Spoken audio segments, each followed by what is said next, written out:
Agriculture on the move. Agricole en mouvement. Agriculture on the move. Agricole en mouvement.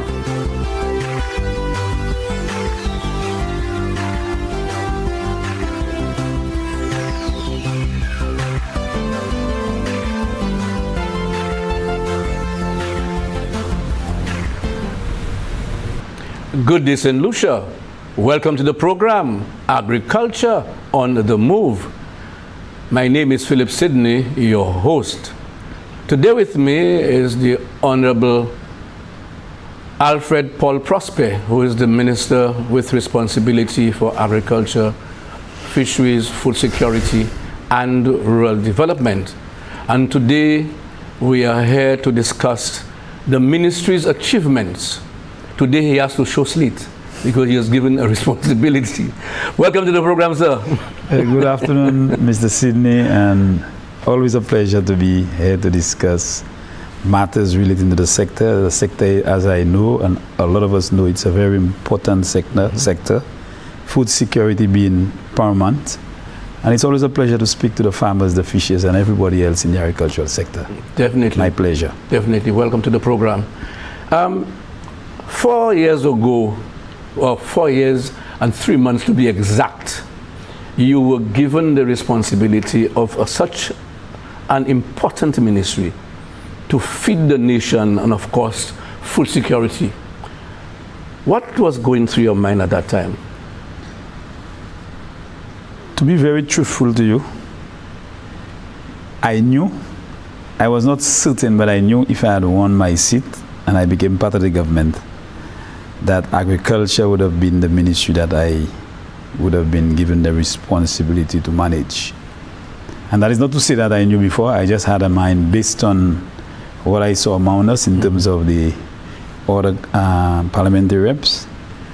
And I was prepared for it. It was not a surprise for me. It did not come as a surprise. I was prepared for it.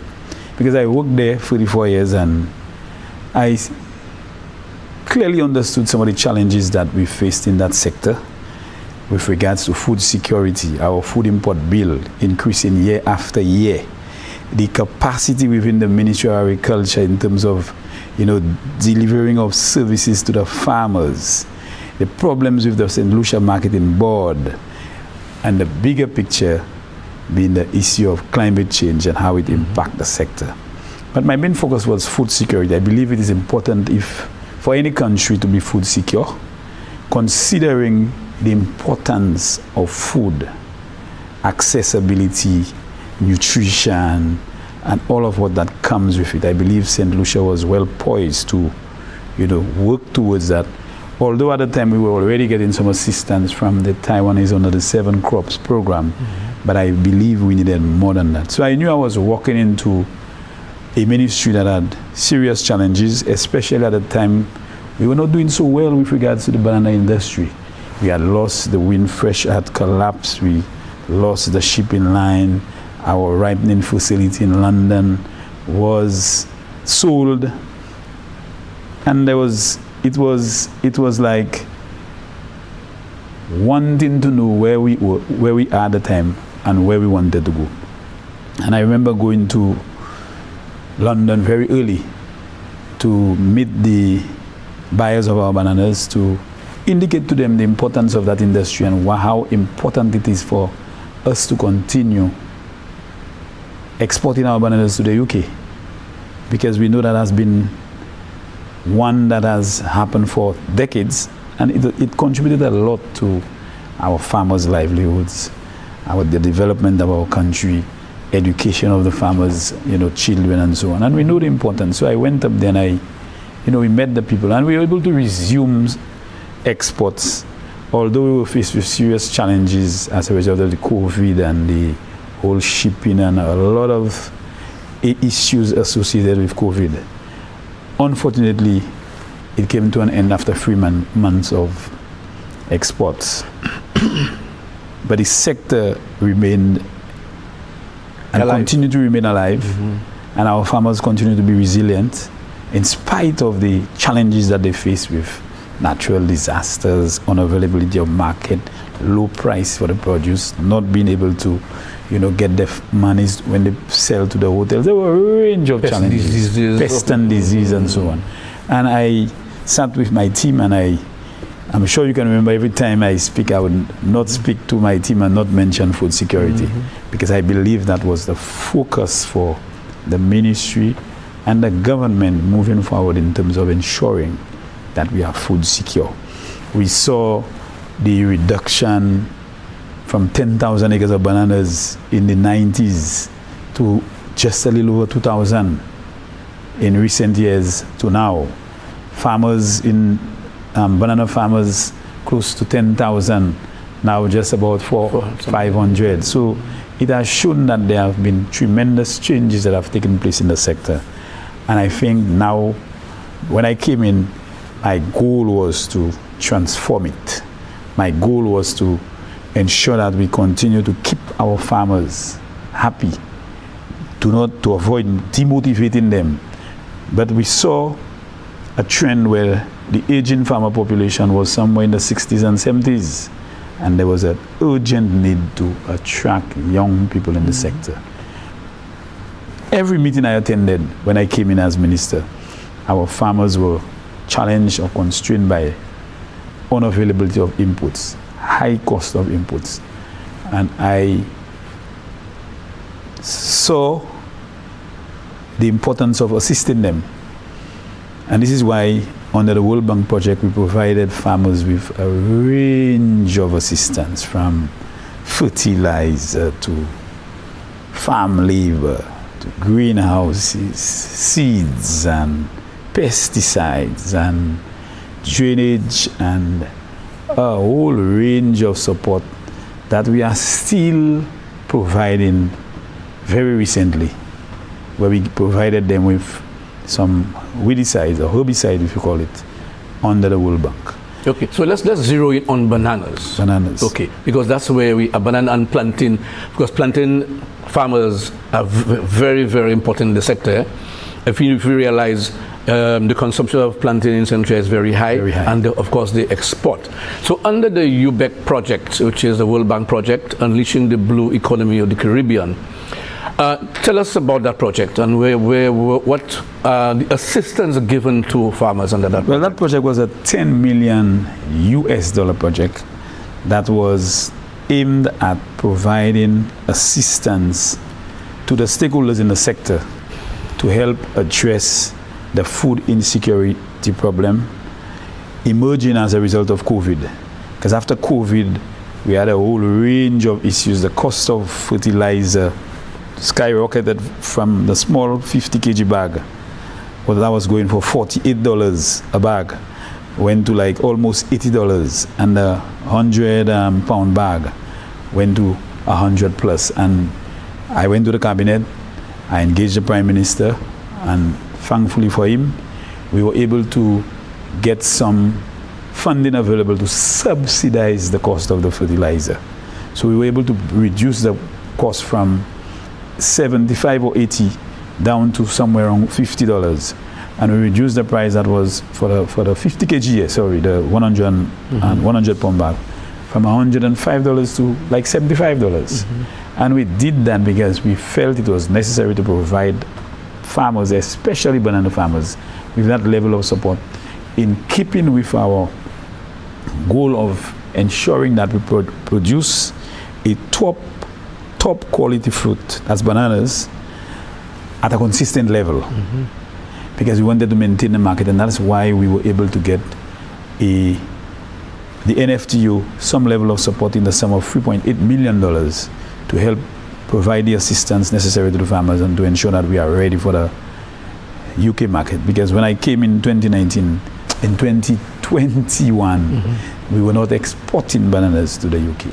So we provided that level of assistance to them. And we went further.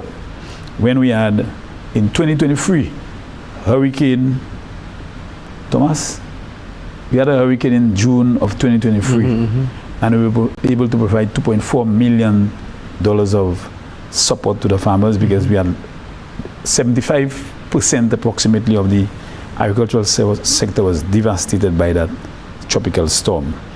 In 2024, April, May, We had another issue in the sector, that is the banana sector, boxes. with the unavailability of boxes. And we were able to provide, through the Prime Minister and the Cabinet again, support to the farmers in the sum of almost 1 million EC.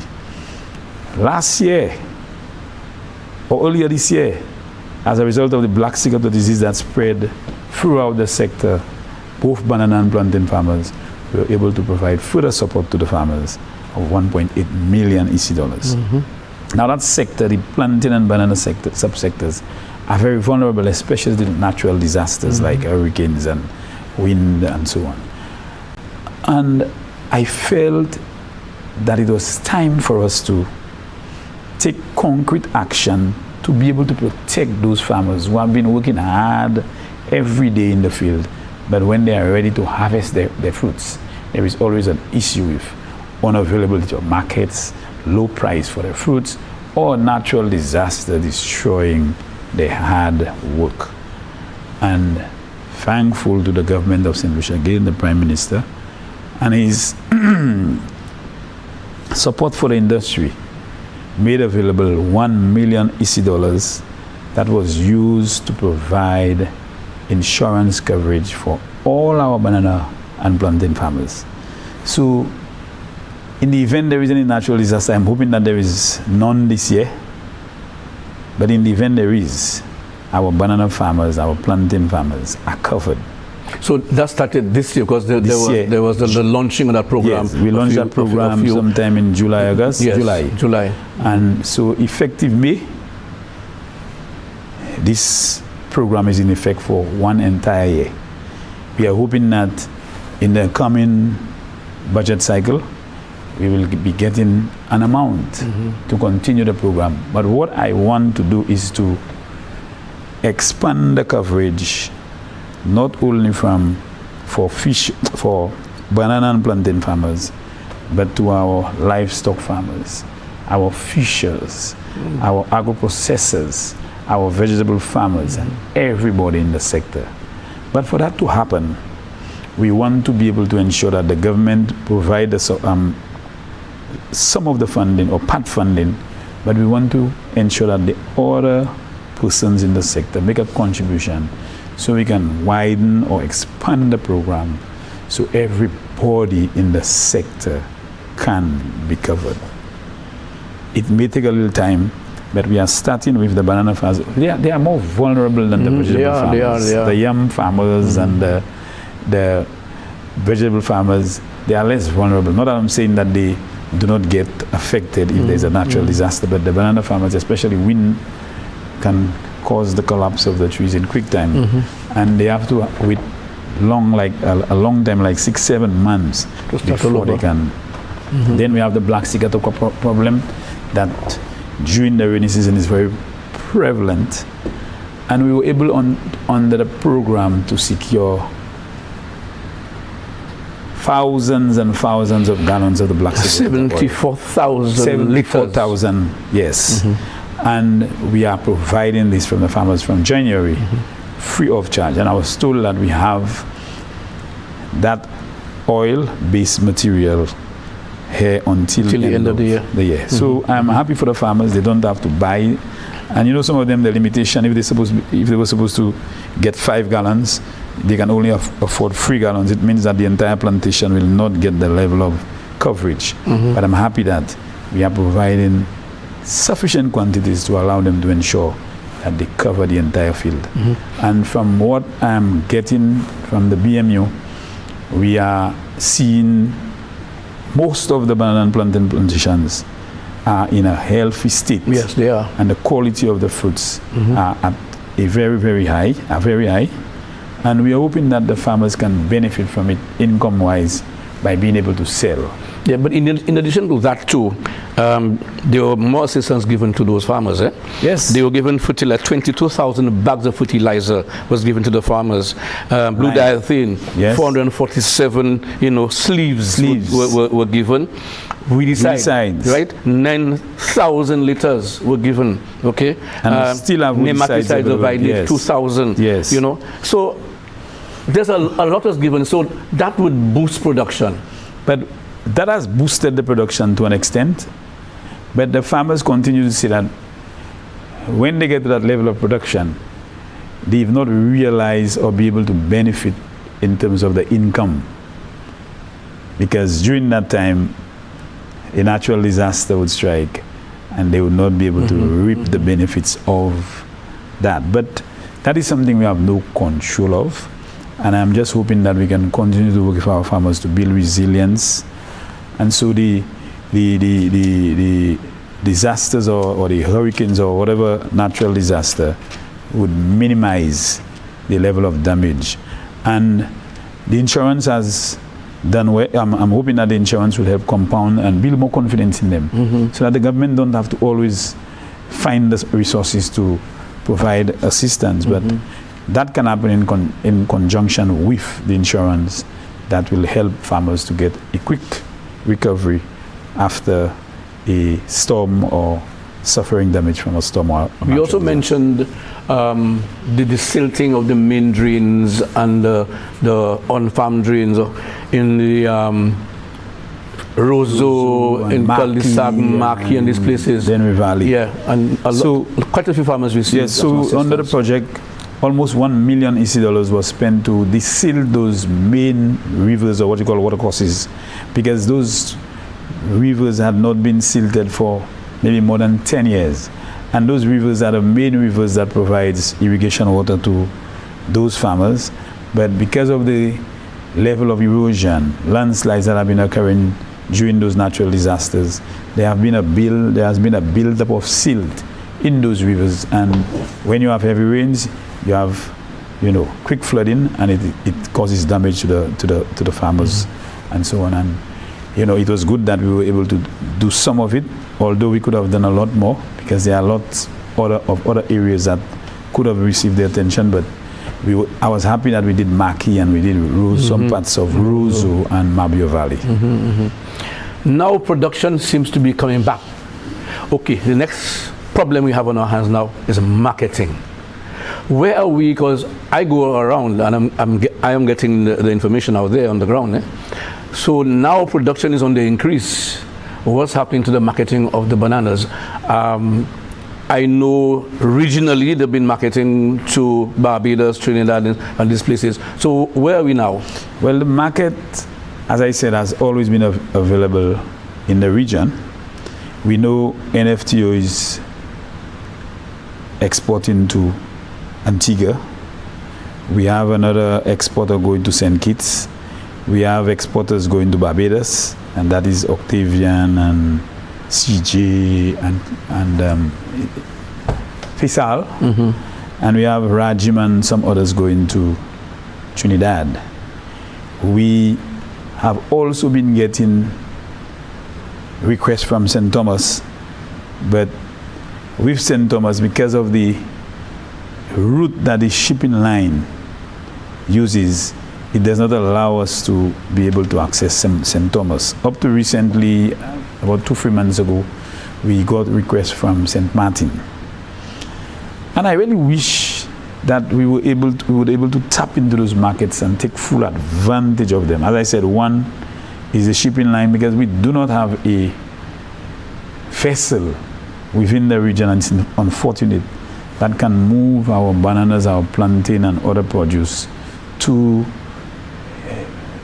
countries in the region. But we have to depend on a shipping line that comes from the US.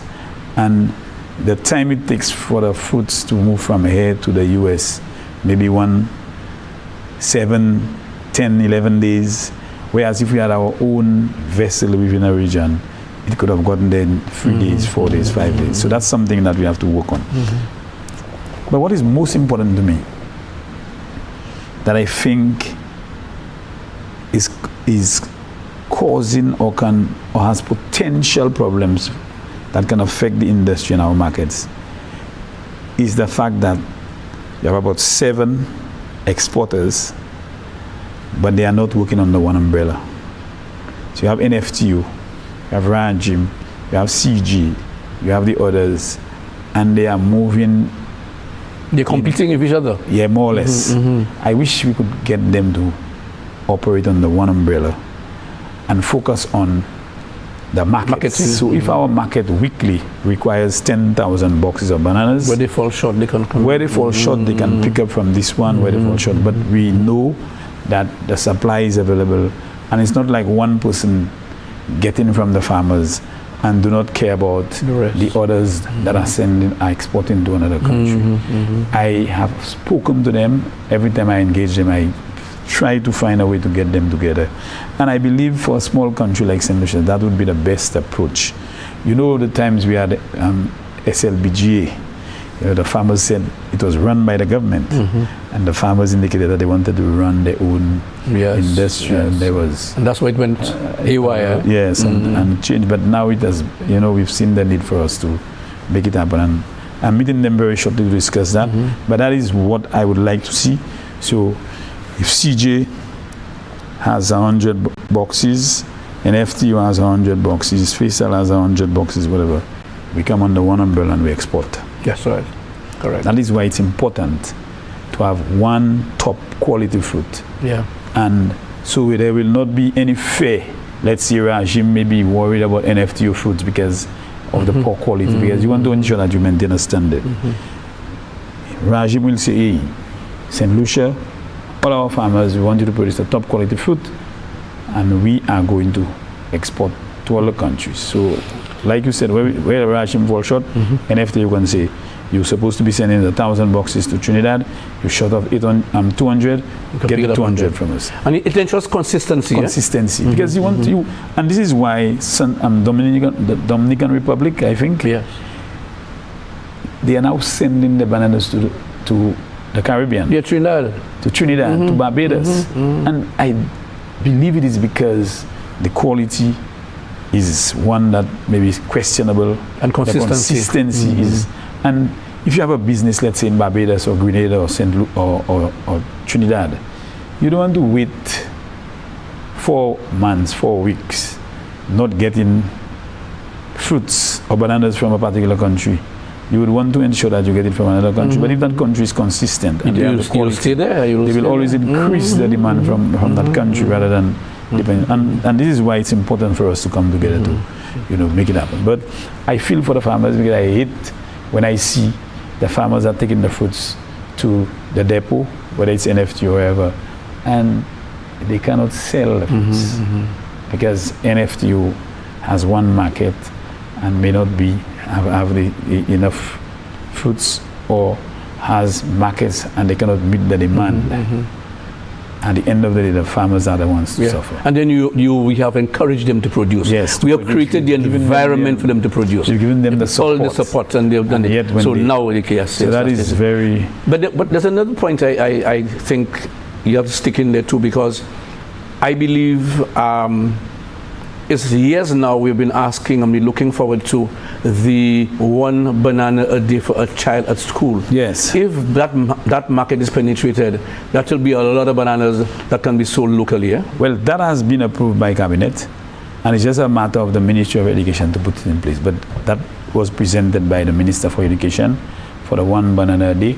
We had, I think, 3 options, but we are hoping, and I'm hoping that we can start with the maybe 2 constituencies, Denry North and Denry South, or maybe Denry North or Denry South and Micoud North, to really start as a pilot. Okay. Because we have the NFTO with the ripening facility right there.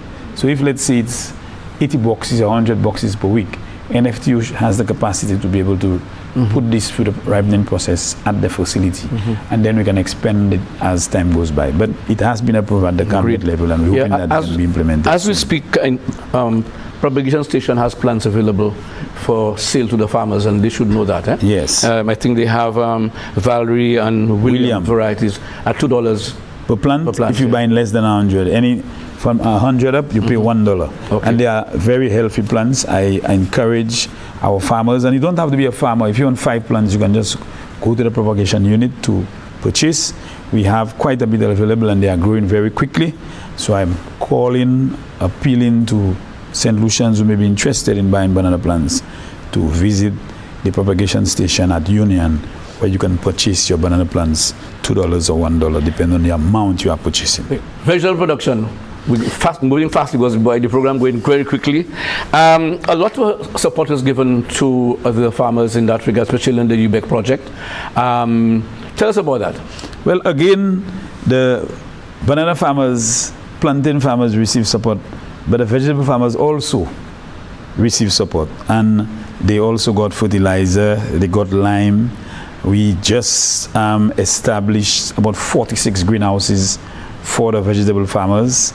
They also receive farm labor support. 115 workers provided farm labor support. They receive lime, about 12,000 bags of lime. No, it was 44,000 or 49,000. Okay, and they bags also of lime. That's lime, sir? Yes, lime. Okay, lime, and yes. they also received fertilizer. Fertilizer. They yes. received 2 cycles of fertilizer. Correct. Yeah. The greenhouses and the water tanks. Water tanks. We provided them with water tanks. I think it was somewhere about 1,500, and the livestock farmers received another 1,000. Yes, yeah, exactly. And the greenhouses, and we have not been able to receive the 4,000 bags of fertilizer from Morocco, but when that fertilizer gets there, the vegetable farmers also are the ones who benefit directly from the 4,000 bags. I just spoke to the Minister for External Affairs, and he said he will make contact, because I know we were supposed to receive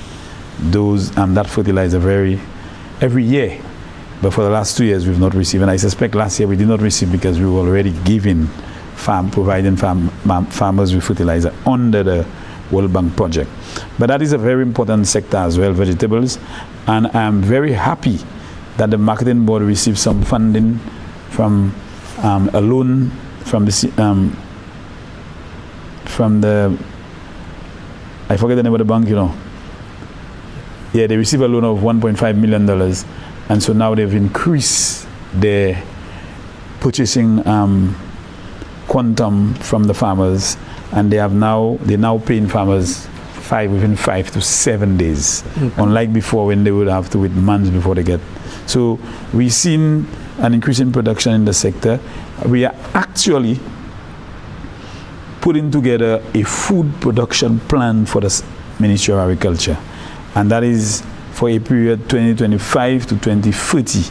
As you would know that the CARICOM established the 25% by 2025, but we did not achieve the target, so they've added what you call a +5 or 5+, which means that it will move from 2025 to 2030.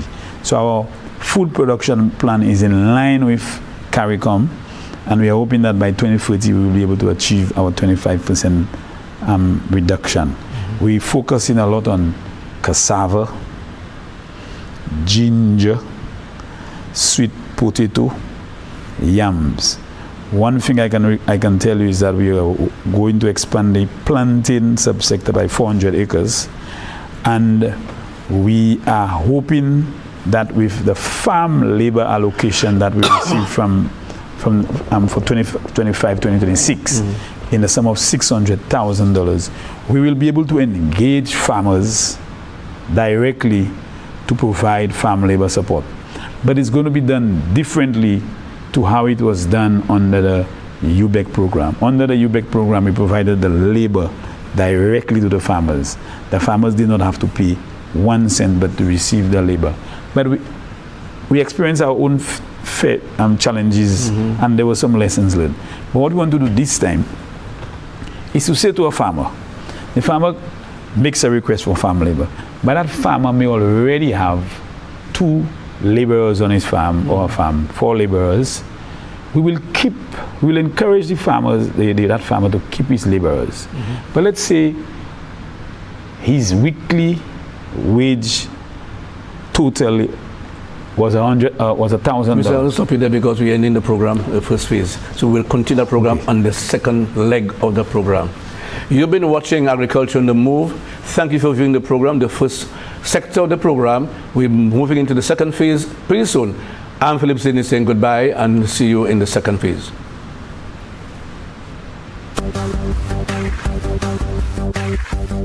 Agriculture on the Move. Agriculture Mouvement. Agriculture on the Move. Agriculture Mouvement. Agriculture Agriculture on the move. Agricole Mumma. Agriculture on the move. Agricole Mumma.